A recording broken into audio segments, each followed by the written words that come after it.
오늘 우리에게 주시는 하나님의 말씀은 에스겔 20장 33절에서 49절까지 말씀입니다. 33절 주 여호와의 말씀이니라. 내가 나의 삶을 두고 맹세하노니 내가 능한 손과 편팔로 분노를 쏟아 너희를 반드시 다스릴지라. 능한 손과 편팔로 분노를 쏟아 너희를 여러 나라에서 나오게 하며 너희의 흩어진 여러 지방에서 모아내고 너희를 인도하여 여러 나라 광야에 이르러 거기에서 너희를 대면하여 심판하되 내가 애굽 땅 광야에서 너희 조상들을 심판한 것 같이 너희를 심판하리라. 주 여호와의 말씀이니라. 내가 너희를 막대기 아래로 지나가게 하며 언약의 줄로 매려니와 너희 가운데서 반역하는 자와 내게 범죄하는 자를 모두 제하여 버릴지라. 그들을 그 머물러 살던 땅에서는 나오게 하여도 이스라엘 땅에는 들어가지 못하게 하리니 너희가 나는 여호와인 줄을 알리라. 주 여호와께서 이같이 말씀하셨느니라. 이스라엘 족속아, 너희가 내 말을 듣지 아니하려거든 가서 각각 그 우상을 섬기라. 그렇게 하려거든 이후에 다시는 너희 예물과 너희 우상들로 내 거룩한 이름을 더럽히지 말지니라. 아멘. 하나님께서 능한 손과 편팔과 쏟아지는 분노로 이스라엘을 반드시 심판하시겠다고 말씀하셨습니다. 하나님은 그들을 막대기 아래로 지나가게 하여 목자의 양처럼 계수하고 언약의 줄로 다시 묶으시겠다고 하셨습니다. 그러나 반역자와 범죄자는 제거하여 이스라엘 땅에는 들어가지 못하게 하실 것인데 그로 인해 백성들이 여호와가 참 하나님이심을 알게 될 것이라고 하셨습니다. 40절 주 여호와의 말씀이니라. 이스라엘 온 족속이 그 땅에 있어서 내 거룩한 산 곧 이스라엘의 높은 산에서 다 나를 섬기리니 거기에서 내가 그들을 기쁘게 받을지라. 거기에서 너희 예물과 너희가 드리는 첫 열매와 너희 모든 성물을 요구하리라. 내가 너희를 인도하여 여러 나라 가운데에서 나오게 하고 너희가 흩어진 여러 민족 가운데에서 모아낼 때에 내가 너희를 향기로 받고 내가 또 너희로 말미암아 내 거룩함을 여러 나라의 목전에서 나타낼 것이며 내가 내 손을 들어 너희 조상들에게 주기로 맹세한 땅 곧 이스라엘 땅으로 너희를 인도하여 드릴 때에 너희는 내가 여호와인 줄 알고 거기에서 너희의 길과 스스로 더럽힌 모든 행위를 기억하고 이미 행한 모든 악으로 말미암아 스스로 미워하리라. 이스라엘 족속아, 내가 너희의 악한 길과 더러운 행위대로 하지 아니하고 내 이름을 위하여 행한 후에야 내가 여호와인 줄 너희가 알리라. 주 여호와의 말씀이니라. 여호와의 말씀이 또 내게 임하여 이르시되 인자야, 너는 얼굴을 남으로 향하라. 남으로 향하여 소리내어 남쪽의 숲을 쳐서 예언하라. 남쪽의 숲에서 이르기를 여호와의 말씀을 들을지어다. 주 여호와께서 이같이 말씀하셨느니라. 내가 너희 가운데에 불을 일으켜 모든 푸른 나무와 모든 마른 나무를 없애리니 맹렬한 불꽃이 꺼지지 아니하고 남에서 북까지 모든 얼굴이 그슬릴지라. 혈기 있는 모든 자는 나 여호와가 그 불을 일으킨 줄을 알리니 그것이 꺼지지 아니하리라 하셨다 하라 하시기로 내가 이르되 아하 주 여호와여, 그들이 나를 가리켜 말하기를 그는 비유로 말하는 자가 아니냐 하나이다 하니라. 아멘. 하나님께서 이스라엘 백성들을 여러 나라에서 다시 모아 고향 땅으로 인도하시고 그곳에서 온전히 예배드리게 하실 것이라고 말씀하셨습니다. 그들은 하나님의 거룩한 산에서 예물을 드리고 하나님께서 그들을 기쁘게 받으신다고 말씀하셨습니다. 또한 하나님께서는 에스겔에게 남쪽 숲을 향하여 예언하라고 하셨습니다. 그 숲 가운데 불이 붙어 푸른 나무와 마른 나무를 가리지 않고 모두 태워버리고 남에서 북까지 모든 사람들이 그 불에 타게 된다고 합니다. 이는 하나님께서 친히 심판의 불을 일으키신 것임을 모두가 알게 하겠다는 것이죠. 그런데도 이스라엘 백성들은 자신들의 삶을 반성하지 않았습니다. 오히려 에스겔이 비유로만 어렵게 말하는 자라고 하면서 에스겔을 무시했죠. 완악하고 교만하여 도무지 하나님의 말씀을 듣지 않는 자들이다. 자, 이러니 어떻게 멸망하지 않을 수 있겠습니까? 자, 오늘 본문을 통해서 몇 가지 교훈을 살펴보겠습니다. 자, 첫째, 우리는 하나님과 우상을 겸하여 섬길 수 없습니다. 39절에 하나님께서 이스라엘 족속아 너희가 내 말을 듣지 아니하려거든 가서 각각 그 우상을 섬기라고 하셨는데, 이 말은 우상을 섬기는 백성들에게 던지는 날카로운 경고이죠. 하나님과 우상을 동시에 섬길 수 없으니 우상에게 가려면 가라는 겁니다. 예수님도 한 사람이 두 주인을 섬기지 못할 것이라고 말씀하셨습니다.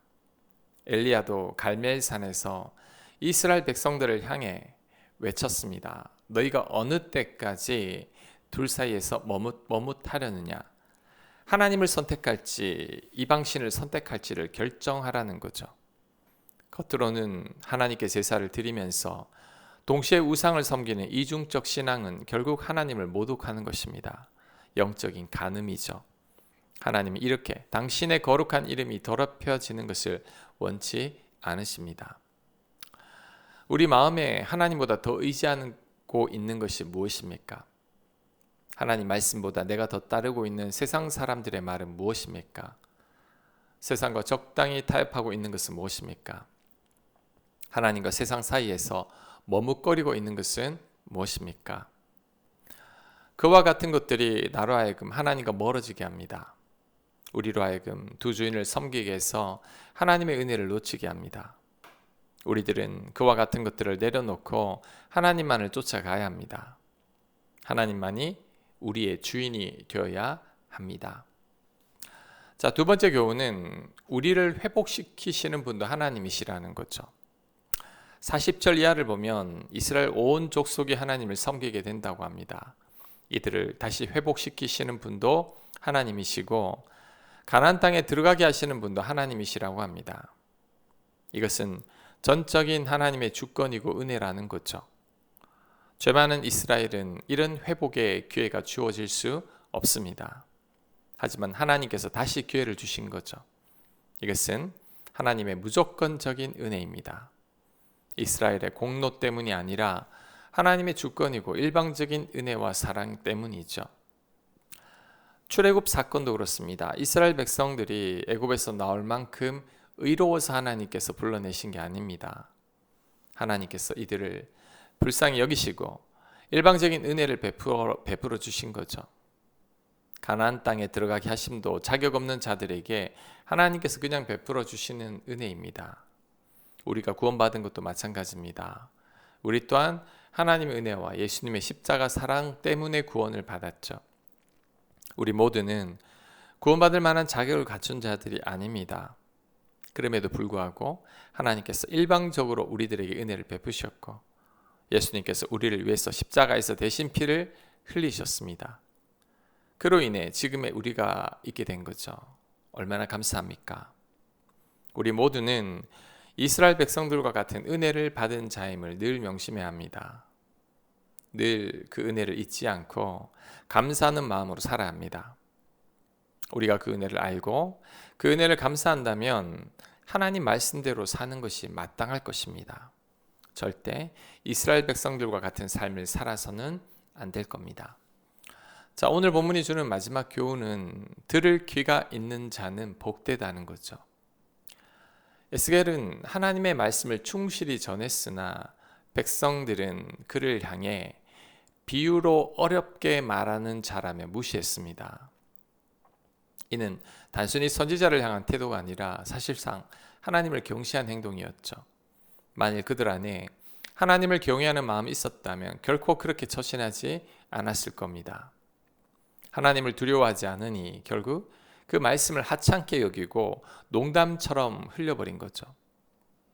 노아 시대도 마찬가지였습니다. 하나님은 120년 동안 노아를 통해 방주를 준비하게 하시며 심판을 경고하셨습니다. 그러나 사람들은 노아의 말을 조롱처럼 들으며 흘려버렸고 방주에 들어간 노아의 가족 8명 외에는 모두 홍수의 심판을 피하지 못했습니다. 이는 하나님을 경외하지 않는 삶이 어떤 결말을 맞는지를 극명하게 보여주고 있죠. 소돔과 고모라가 멸망하기 전 하나님은 천사를 보내어 롯과 그의 가족을 구원하려고 했습니다. 그때 롯은 사위될 사람들에게 임박한 심판을 말하며 경고했으나 그들은 롯의 말을 농담처럼 여겼죠. 결국 그들은 피신하지 않았고 도시에 남았으며 성과 함께 멸망하고 말았습니다. 말씀이 귀에 들리는 것은 큰 은혜입니다. 반대로 하나님의 말씀이 들리지 않는 것은 심각한 문제이고 은혜가 그친 겁니다. 유다가 멸망하기 직전 왕들과 백성들은 수많은 선지자들의 경고에도 불구하고 말씀을 전혀 듣지 않았습니다.